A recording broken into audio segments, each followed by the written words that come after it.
Sebutkan satu barbershop di Medan yang nggak cocok disebut barbershop. 1, 2, 3. Bawa pohon. Enggak. Yang lagi naik itu nggak disukai sama Master Dharma gitu ya? Karena sudah kan jebak nih. Gila men. Terus 65, 90 juta itu berapa ya? 75 ya? 75 juta.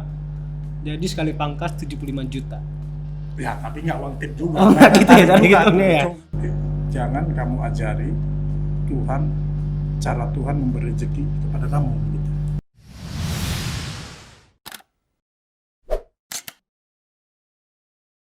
Halo Sobat Mesra, kembali lagi bersama di channel kami Yamaha Mesra. Nah, di part pertama tadi kita udah bincang-bincang dengan Sir Dharma, seorang trainer barber.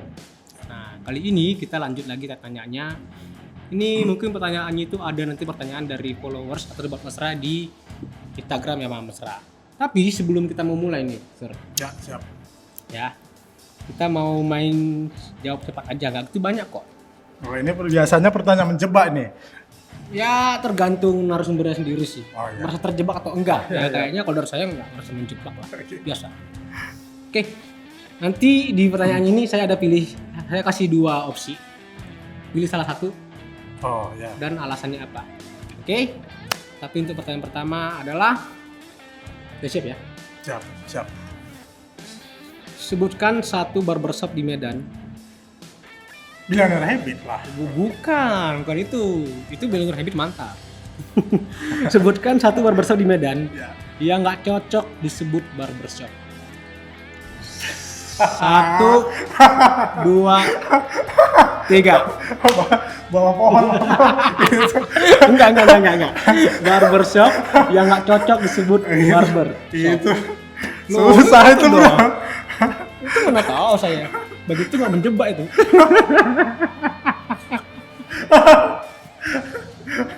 Itu Satu nama aja. Pertanyaan pertama gagal cuy. Itu susah itu, Bro. Nanti gua kena demon itu. Oke. Ini teror itu, bro. caranya gini. Di jalan mana? Oke. Jalan Nah, mana? boleh. Di jalan apa ya? Banyak jalan sih, hampir semua jalan ada. Ya, pilih salah satunya ya kan mungkin dia banyak gerai kali ya. Ya. Katamso aja deh. Hah? Katamso aja. Katamso. Ya, jadi teman-teman silakan jalan-jalan ke Jalan Katamso di Medan ya. Cari barbershop di sana. Oke. Itu kenapa? Kenapa kok kayaknya kok cocok jadi barbershop kenapa? Ya. Jual nama aja, barbershop gitu. Lagi famous barber, dia jadi barber gitu. Ya, diperbaiki gitu. Banyak sih, di Medan banyak gitu. Di Medan ya. Ya, jadi mereka ikut-ikutan aja nah, dengan fasilitas. Nggak usah lah dulu bicara fasilitas, oke lah kita bilang kan. Tapi dengan kemampuan barbernya atau hairstylistnya nggak mau upgrade, nggak mau belajar, tapi kucuk-kucuk dia bikin nama barbershop. Sebenarnya cuma pangkas AC kali ya. Ya. Mungkin ya. Atau mungkin nggak pakai AC juga. Wih. Pakai ini napas. Mungkin. Ya. Oke. Itu ya.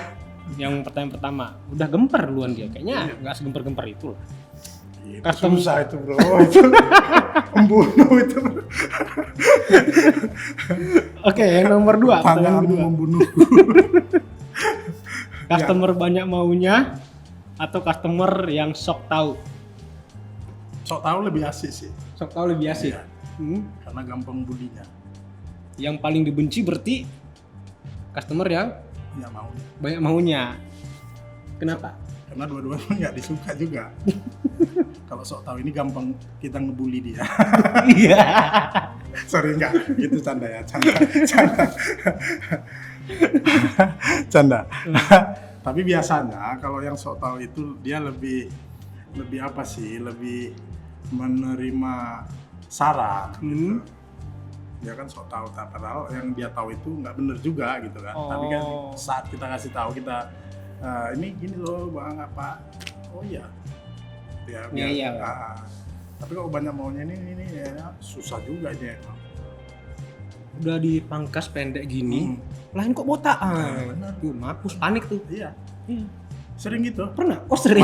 Malah dia ngomong nggak yang nggak dia tahu dia omongin. Misalnya fit gitu kan, bang potong fit. Ya kita dengan bahasa teknis seorang barber itu kan fit itu kan bahasa teknis gitu kan. Kita kan udah ngerti dong. Dia udah benar-benar ngerti tentang fit itu apa. Ya kita potong kan. Kok botak bang gitu. Berarti yang kayak bertingkat gitu kan dia? Iya, seperti ini fit nih. Ya, ini kita buat fit. Nah, itu sering. Aduh, kasihan sekali. Anda jangan banyak maunya ya. Agak-agak direm maunya. Cuman itu juga sedikit. Itu banyak kesalahan anak barbernya juga karena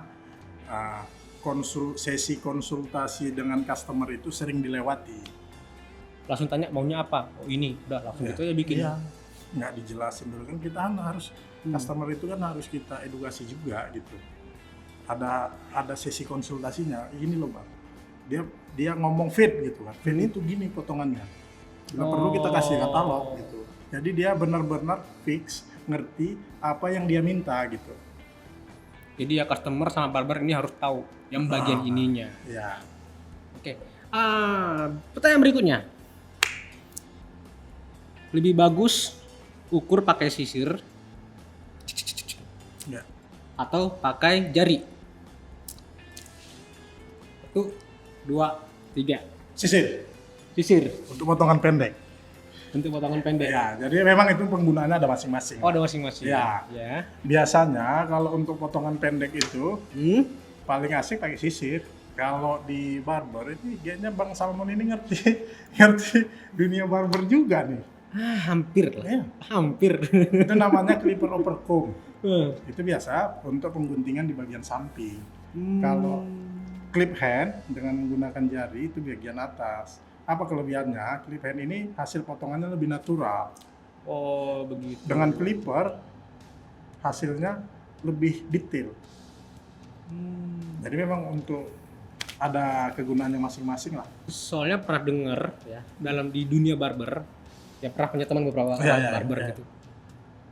Ada istilah main gengsi. Di gengsi kalau nyisir pakai jari. Itu bener nggak sih? Benar. Jadi Lebih skill kalau pakai jari katanya gitu. iya, jadi awal-awal sih itu kemarin itu tahun-tahun 2012 lah ya. 2012 2013. Dulu kan kalau anak-anak barber atau tukang cukur itu kan pakai sisir gini kan, pakai clipper atau pakai gunting sisir gitu. Jadi teknik ini kan masih jarang dibuat. Jadi mereka buat pakai itu supaya kelihatan lebih profesional gitu. Iya benar, itu dia katanya. Tapi sebenarnya memang kalau ini teknik ini benar digunakan, memang hasilnya lebih bagus juga kalau untuk potongan bagian atas. Lebih natural gitu dia, hasil potongannya nggak lebih alami gitulah. Lebih teknis ya, bukan untuk gengsi-gengsian. Benar. Tanamkan itu saudaraku. Ya. Oke, untuk model rambut yang paling nggak suka ketika ada customer minta, spiky atau cartage? Cartage. Kenapa itu? Tapi sekarang sebenarnya itu lagi naik juga itu. Yang lagi naik itu nggak disukai sama Master Dharma gitu ya? Karena sudah kan jebak nih. Anda terjebak. Saya nggak menjebak, saya cuma bertanya. Karena cartage itu kan lebih ke potongan yang coma hair gitu kan, agak-agak Korea gitu. Nggak manly gitu loh. Oh. Itu aja sih. Tapi kalau motongnya sih suka aja. Saya suka aja ya. Iya. Tapi kalau ada yang bilang karten, nggak manly kok. Nggak manly kok. Drakor. Ini korban drakor. Saya cuma bertanya. Oke, untuk yang terakhir ya. Masih siap kan? Siap. Terakhir kok. Oke. Ya. Ini pasti gampang ya. Pangkas pinggir jalan atau barbershop? Barbershop. Barbershop. Gampang sekali. Saya sengaja kasih ini supaya dia bernapas. Suka juga sih Iya. pinggir jalan. Karena mungkin teman-teman kalau yang ada yang lihat di Instagram yang lalu-lalu lah, saya itu sering potong juga barber street gitu dia. Oh, barber Di street. gunung, di pantai gitu kan. Suka juga. Tapi untuk kebutuhan apa aja, foto-foto aja. Berarti tanggapan Sir Dharma terhadap pangkas pinggir jalan nggak ada apa-apanya. Ya itu dia. Oke. Cukup berat dia untuk mengomongkan itu ya. Oke. Oke, nggak apa-apa. Udah, oke. Pertanyaan jawab cepatnya sudah selesai ya. Kali ini kita akan bincang-bincang atau bertanya-tanya ya, Ya. dari sobat mesra yang sudah memberikan komentar di postingan Instagramnya Mama Mesra. Oke. Nah, kali ini pertanyaan nggak ada menjebak kok. Oke. Udah lebih santai ya. Yang penting pangkas pinggir jalan nggak ada apa-apanya. Saya- Karten situ saya nggak tidak meli menyangka. ya. Ya semua lah ya. Saya tidak menyangka mulai dari pertama ketemu sampai ini baru kena jebakan. Iya, kita suka menjebak-jebak di sini. Jadi ya gitu. Oke, ini ada pertanyaan dari sobat mesra di di Instagram Yamaha Mesra. Ya, di postingan Sir Dharma kemarin. Ya. Itu ada dari Sir Barber Workshop. Widih, ini nggak asing ini Sir Barber Workshop ini. Ya, itu ada teman kita namanya Reja, dulu dia buat itu dia. Oh gitu. Dia nanya nih, bagaimana barber survive di masa pandemi? Ya, itu memang seperti kita ketahui ya, semua industri ya. Hmm? Itu kena. Terutama paling sulit itu di industri barber karena kita kontak langsung gitu. Tapi memang sebenarnya kita jangan terlalu parno juga, karena parno itu outputnya depresi jadinya. Yes, Ya, benar. Makanya kita tetap harus waspada sehingga outputnya jadi kreativitas. Oh, begitu. Gitu. Jadi kita harus memang kreativitas. Contoh misalnya salah satunya membuat protokol kesehatan seperti yang dianjurkan pemerintah gitu kan. Jadi ini kan customer kita lebih trust. Dia lebih percaya, dia bakal nggak tertular kalau dia datang ke barbershop kita. Nah, itu salah satunya dengan membuat tempat kita yang bersih gitu kan. Sesuai protokol lah ya. Sesuai protokol, benar. Dan yang kedua, buat layanan barber home panggilan. Jadi strateginya udah berubah ya. Jadi nggak walk-in lagi, tapi Ya. kita yang jemput bola. Jemput bola, benar. Karena kan Gitu. mungkin kan banyak dari customer ini kan takut bawa anaknya ke barber nanti Iya, benar. pegang sana pegang sini gitu kan. Nah, makanya kita buat layanan barber home. Oke, jadi buat teman-teman atau sobat mesra di sini yang pengen pangkas tapi nggak mau datang ke ke gerainya, Ya, bisa menikmati fasilitas namanya barber home. barber home. Oke, dari Billionaire sendiri ada barber home? Ada. Itu caranya? Caranya boleh hubungi, ada nomor barber home di situ. Di profilnya Instagramnya apa namanya? Billionaire Habits. Billionaire Habit. Ya. Di Instagram Billionaire Habit nanti. .id. Oke, .id. Jadi nggak usah takut lagi kalau pandemik pengen pangkas, udah ada cara mudahnya ya. Nah berikutnya, ini ada dari Rivaldi_Pratama 01. Pengalaman paling sedih saat merintis apa ya? Kalau untuk merintis sih nggak begitu apa sih, cuman seperti yang saya bilang itu, yang kejadian waktu di masa tahun 2004 itu, kita kalau sekarang ya diingat-ingat gitu kan, kita kenalan sama cewek gitu atau kenalan sama siapapun lebih pede bilang nganggur. Pengangguran. Itu ngena gitu. Sekarang ini kita udah Yamaha Alpha Scorpio yang gitu besar gitu kan, mengundang anak barber cakap-cakap mesra. Cakap-cakap mesra. Ini Iya. Mas Gorpi, ya bukan kaleng-kaleng kan. Aduh. Perusahaan besar gitu. Saya mencium-cium ada permintaan sponsor sini. Ya. Enggak loh, ini real, benar. Real, iya, Benar. Ya kan? Artinya kenapa? Profesi barber itu sudah dipandang. Memang gitu. Sudah dipandang. benar sekali. Nah, gitu. Jadi kalau kita ingat-ingat ya sedih juga dulu kan. Mhm. Profesi barber ini sedih dulu ya gitu. Gitu aja sih. Kalau sekarang kan lebih dipandang gitu. Iya. Seperti Alpas Kopi ini undang seorang barber cakap-cakap. Kita memandang semua profesi, termasuk OB. Jadi nggak ada profesi yang hina di sini. Ini keren Sih. sih. Keren sih. Ya. Luar Ya. biasa. Biar bos ngelihat saya bagus kerjanya gitu sih. Iya. Oke, ini dari Adit_Wardana_. Yang potong rambut Sir siapa? Woi. Terus kalau nggak sesuai gimana? Apa potong sendiri? Iya juga ya. Kan lagi musim tuh ya, potong-potong sendiri. Ya, haircut namanya. Tapi enggak, kita tetap sama orang. Ya itulah ya, manusia ini kan makhluk sosial gitu ya. Sehebat-hebatnya tukang cukur, dia tetap membutuhkan orang untuk nyukur rambutnya. Jadi makanya apa yang harus disombongin gitu. Wih. Ya kan? Benar. Tapi kebetulan kalau saya sih biasanya teman-teman di Billionaire sendiri yang cukur.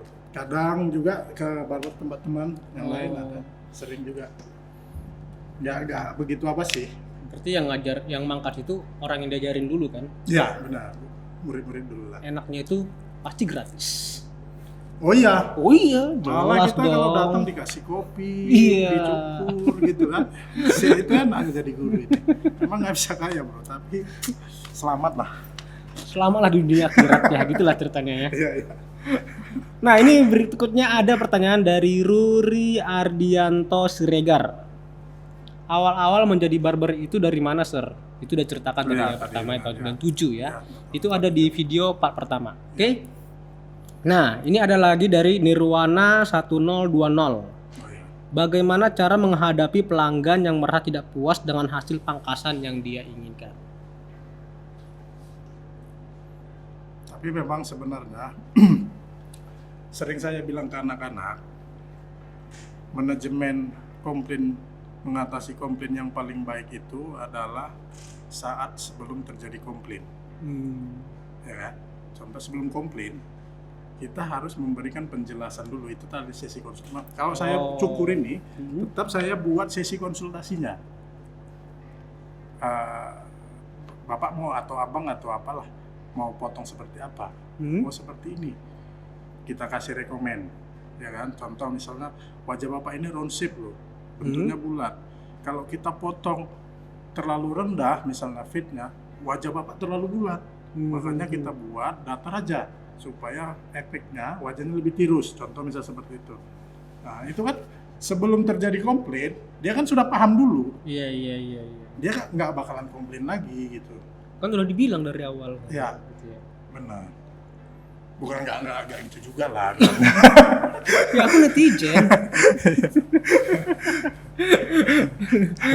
Oke. Itu tadi dia. Harus ada sesi konsultasi dulu dengan konsumennya. Jadi jangan sampai nanti di akhir-akhir konsumennya malah kecewa sama Benar. Itu dihindari ya. Ya.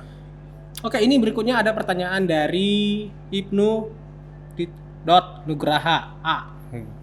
Ini sepertinya, oh bukan. Ya, ini sepertinya ya Ya. manusia, gitu ya. Manusia. Ya. Berapa tarif pangkas paling mahal yang pernah didapat? Wih, tarif pangkas. Tarif ya. Tarif pangkas. Wah ini ada pengalaman unik sih. Kalau saya sih menyebut ini karena istilahnya kalau di barber itu ini agak tabu sih, namanya uang tip. Ya. Nah, saya punya pelanggan itu sekitar di tahun 2010. Tapi dia udah ada beberapa tahun lah, sudah dari tahun 2002-2003 aku cukur gitu kan. Dia tiba-tiba lama gak ketemu, ada berapa tahun, tiba-tiba dia udah kaya. Ya, ketemu lagi, cukur lagi. Tiba-tiba dia nanya, lo udah punya rumah? Kamu udah punya rumah? Belum. Coba nanti jalan-jalan ke sana. Ya, gue bawa anak istri juga keliling-keliling waktu itu punya rumah. Kamu pilih satu. Widih. Iya, aku nggak ada punya uang bang, nggak gratis juga lah, nggak gratis. Aku Iya. nggak punya uang bang, gitu. Cuman waktu itu harga rumah itu Hah? di normalnya sekitar 165-an juta. Hmm. Gitu. Tapi saat itu sama aku dia kasih harga sekitar 90 juta. Gila men. 165 90 juta itu berapa ya? 75 ya? 75 juta. Jadi sekali pangkas 75 juta. Ya, tapi nggak uang tip juga. Oh, nggak gitu ya, cara Bukan. ngitungnya ya? Cuman, Enggak, aku mikirin. cuman itu tadi berdasarkan karena kedekatan itu tadi. Oh, iya iya. Jadi, banyak cara cari makan ini ya. Nah, Dapat mobil pernah? ya belum sih. Belum ya. Beli sendiri aja lah. Dapat motor pernah? Dapat motor hampir-hampir lah. Ya, jadi bos perusahaan lah yang dipong. Makanya kalau teman-teman mungkin ada yang follow, belum di apa sih, belum diupload. Dan nanti jangan ada quotes dari aku nanti. Jangan kamu ajari Tuhan, cara Tuhan memberi rezeki kepada kamu. Gitu. Jangan ajari Cara Tuhan. memberi rezeki kepada kamu. Nah, Tuhan kan mau kasih aja gitu kan. Ya, dia datang tamu tiba-tiba kaya, dia datangi, wah bener-bener dikasih rumah. Yang penting kita di jalannya lakukan yang terbaik. Baik buat semua orang. Benar. Oke, keren nih. Dapat rumah ya. Tarif pangkasnya 75 juta. Oke, berikutnya ini ada dari Fahreja Aulia ini. Prestasi tertinggi yang pernah diraih Serdharma. Itu udah jawab tadi ya. Udah jawab. Kasih tips dong biar barberman lain dapat kesempatan yang sama. Banyak belajar. Kayak belajar. Mindsetnya jangan money oriented karena itu sangat menjebak. Itu membuat kita terpuruk, malah lebih terpuruk. Oh. Nah, karena banyak di sebenarnya yang lebih besar bisa kita dapatkan kalau kita nggak terjebak di situ. Jadi kalau misalnya kita terlalu money oriented, kita malah mengejar quantity, Benar. bukan kualitas. Bukan kualitas. Karena quantity itu kan terbatas. Kita nyukur 20 orang udah keblinger kan. 20 orang kalau kita bilang tarifnya 100.000 berapa? Tapi kalau quality itu kan banyak hasil potongan, Iya. hubungan juga bisa aja kan. Tiap Iya, hari betul. ketemu, bayangin ketemu seperti tamuku yang tadi. Tiap hari bisa kita ketemu orang seperti itu. Hari ini dapat rumah gitu. Mana tahu besok dapat Ferrari. Iya kan? Besoknya lagi, wah banyak lah tuh kan. Iya, mana Coba tahu. ya, kan bisa aja kan. Iya. Makanya jangan money oriented. Ada yang lebih enak lagi. Ternyata yang pelanggan kita adalah orang kaya. Ya. Ternyata besan kita masa depan. Wah ya. Enak tuh. Kamu tukang cukur aku dulu ya gitu. Pak, ada anak perempuan nggak Pak? Jodohin sama anak saya dong. Iya. Bisa tuh. Banyak cara untuk hidup dari barber ini, oke? Ini ide nih. Coba nanti saya. Soalnya anak saya ada perempuan satu. Nah, ini ada yang pertanyaan terakhir ya. Tadi kan ada pertanyaan sebelumnya itu Spikey atau Cartens. Iya. Nah, ini ada dari Anggi Anggi Apples, apalah namanya ya. Model rambut gimana yang paling males buat potong? Aduh. Apro. Afro. Oh iya, Afro.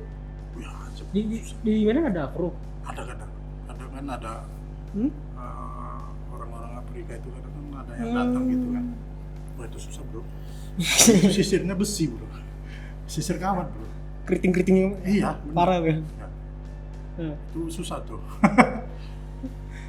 Karena memang karakter rambutnya memang payah ya. Iya, Terus juga karena gini, karakter rambut keriting orang Indonesia itu kan paling melingkar searah gini kan. Gitu.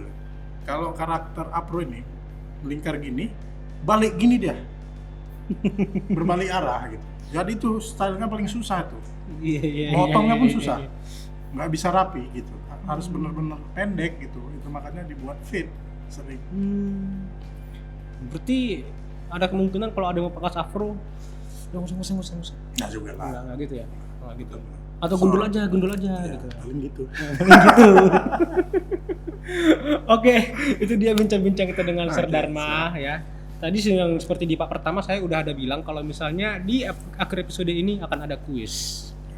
Pertanyaannya adalah sebutkan 2 tempat Sir Dharma untuk mendidik barber baru. Ya, itu dia ya. Tadi udah ada dijelaskan di video part pertama ya tadi ya. Oke. Sebutkan 2 tempat Sir Dharma untuk belajar mengajarin calon barber. Itu dah dia. Oke, nanti akan ada hadiah menarik buat sobat mesra semua dan jawabannya akan diumumkan di episode berikutnya.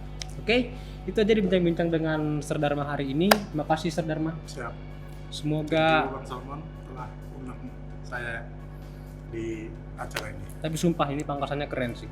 Siap. Tadi awalnya nggak mau pangkas Kian. Tapi telan yang hasilnya nggak kecewa. Iya. Yang penting kelanjutannya, datang ke beliau Rabbit. Siap. Oke, itu dia sobat mesra. Sampai jumpa di ngobrol mesra berikutnya. Bye bye.